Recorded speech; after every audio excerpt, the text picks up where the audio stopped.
Let's just say it. Boomers screwed us all over. Not on purpose, maybe, but the results are still the same. Cheap houses?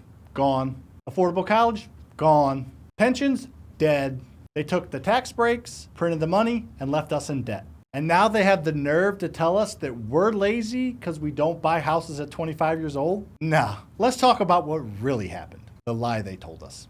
Go to college, get a good job, work hard, retire at 65. That was a decent plan and a decent deal back in 1982. But unfortunately, it's 2025 and things are not the same. The problem is the game has changed, but nobody updated the rules. Average house price in 1970 was $23,000 and the average salary was $9,000. Today, the average home is about $430,000 and the average salary is $60,000. Wages did not grow near at the same pace that housing prices did. That's pretty obvious. The idea of just working hard, rolling up your sleeves, going to work every day, enjoying your weekends, setting a little bit of money aside, and being able to live comfortably, invest enough, and retire does not work anymore. And here are the reasons why.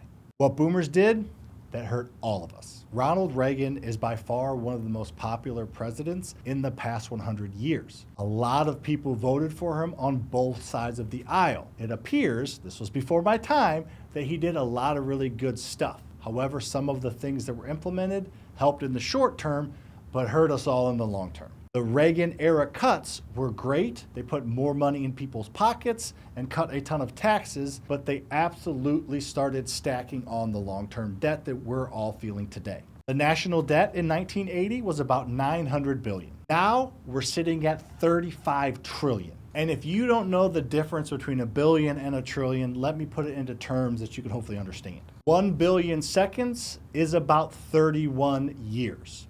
1 trillion seconds is about 31,000 years. The fact that we are in $35 trillion worth of debt has a lot to do with what started happening when these tax cuts were enacted. They destroyed the pension system and replaced it with a corrupt 401k system. You see, people's retirements used to be tied to the companies that they worked for in the form of pensions, and the companies that they worked for had people on their behalf helping those pensions grow. They threw that away and added a 401k and had all of us just go figure out our own retirement plan. The businesses basically said, we're off the hook. And yes, somebody else can manage your 401k for you, but you can't touch it until you're 60 years old, and they're making 1% or 2 or 3 every single month on your money, so you're maybe beating inflation. And before you say who is they, guess what? All of the people in charge of the businesses, the CEOs, the CFOs, the owners of those businesses, when this decision was made to get rid of the pensions and go to the 401k, those were boomers. Those were the people in charge.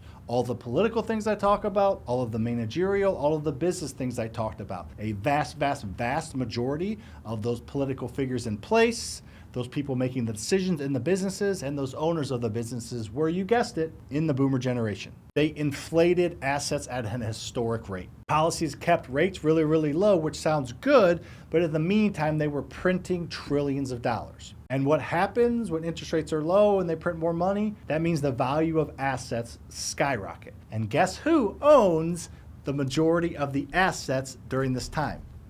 Boomers. And here's where they pulled up the ladder like I was talking about earlier. They bought real estate at an insanely cheap price, as I mentioned earlier, compared to the income that they were making. And then they put in a ton of zoning and rules and regulations that didn't allow any of us to build. Therefore, there was less supply, so it gave us less of an opportunity to buy or build. Education cost them about $2,000 a year, cost us about $40,000 a year. Jobs, they made us get education and go to school to get a good job, but then globalization happened while all these boomers were owning these businesses, and they shipped a ton of production and a ton of jobs overseas to cheaper labor. They bought homes for $70,000, and now they want to sell those homes to us for $700,000. How it's screwing us today. Millennials have less wealth than boomers at the same age comparatively. However, millennials have a much higher education level. What was the point of the education level that they told us we had to get a good job if we don't make any more money with it? Debt loads are higher and income to cost ratios are worse. It's a struggle for us to buy a house and save enough money to hopefully afford a decent living and retire at a decent age. The math is just not there. And the sooner people realize this, the sooner we can take corrective action. Because I'm going to tell you right now, if you are in your 20s or 30s and you think that a 401k and an IRA are going to be enough for you to retire by the age of 65, you will be sadly mistaken. Are there options out there? Yes. Do I talk about them a lot on this channel? Yes. And are there ones out there that I don't talk about that haven't been invented or put into play? Yes. However, a 401k and an IRA are not going to be enough for you to retire in the next 30 to 40 years. And the crazy thing is, if we speak up like this, we're called entitled. And if we want to go buy Starbucks or eat avocado toast, we are absolutely shamed. Now, I've broken free from all this, so when I say we, I'm trying to talk collectively as a whole to my generation, specifically millennials. I have figured out a way to not go down the traditional path, which I guess is my biggest beef, is the traditional path's not right. The beautiful thing about today's society and a lot of the inventions and technology that millennials have created, it allows us to get creative, start our own companies, start our own businesses, and buck the trend of W-2 job till you die and create our own wealth with our own strategies. I chose the real estate route. It appears to me to be the most abundant and the highest likelihood of all of us being successful. What can you actually do about this? All right, so I got my whining over. Now let's talk about winning. Real estate is still the exit strategy that allows us all to get ahead and jump ahead in line. However, you have to understand how to use debt intelligently. Every generation, including the boomers, told us to fear debt. Whether it's from lack of understanding or lack of confidence, debt is not something to be feared if you know how to use it. You see, I've been able to buy over $50 million worth of real estate using other people's money, which means using debt. I borrow money to buy an asset. That asset produces cash via rent, and I take that rent and I pay off who I borrowed the money from. And guess what?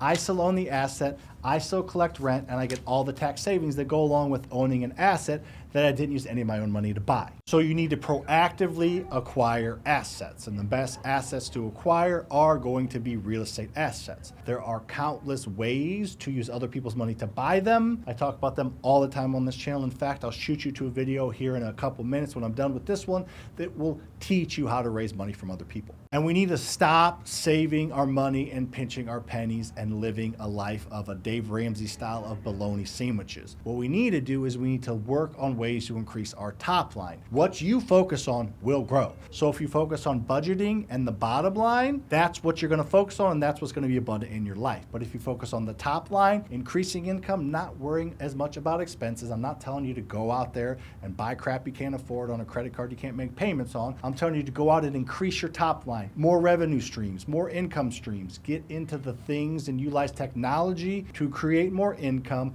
to create more opportunities. And if you focus on that, that will grow, but you have to consistently focus on it. OPM, or other people's money, is better than saving your money. Leverage is better than labor. Cash flow is better than clout. The biggest thing we can do, and what I'm specifically trying to do right now and what I try to do every day, is build a community that grows together. Boomers had unions, pensions, and job security. We have each other and thought leaders that are thinking of new ways to get ahead financially. We have education that is readily available technology. We have collaboration, communities, and masterminds of people that are doing things out of the norm, that are trying to bring up other people, extend down the ladder, and pull them up with us. Look, this isn't about blaming mom and dad or blaming grandma or grandpa. It's about understanding the system that they benefited from, so we can finally stop playing by the rules that don't apply anymore. So if you're tired of waiting for the world to be fair, if you're ready to build wealth your way, then you are in the right place. Subscribe, hit the like button, and share this with someone who needs to hear this message. And let's build something that outlasts the mess that they left us. Sorry, mom and dad.